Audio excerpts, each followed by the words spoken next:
কিরে কে বালি ঢুকেছে এখানে? কে বালি ঢুকবে না? সমুদ্রে লাভালাভি করছিল। ও ভাই ওই ভিতরতে কি বাই করো এডি? ওই ওই ওই ওই ওই ওই ওই ওই ইয়াতে তো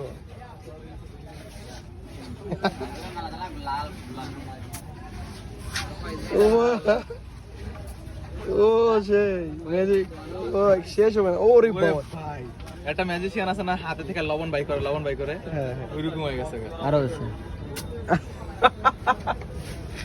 তার বৌরে দিস ভালো করে দিব না এম রাখে দি। আরে না হুট করে বেরিয়ে গেছে। আমি ভয় পেয়ে গেছি। দেখছিস কি করছিস জায়গাটাতে? ভাইয়া দেখি একটু মত দেন তো। তোরা এই দোকানে তাহলে কিন সাকাত মোবাইল দাও। এ বাবা এটা কোন হট মাল আছে হট লাইনে ভাই হট লাইনে হট মাল আচ্ছা এখন বাইরে কোন কিছু দেখতে এটা হট এই যে হালাকি দাও রে এই যে মাল বাইরে করে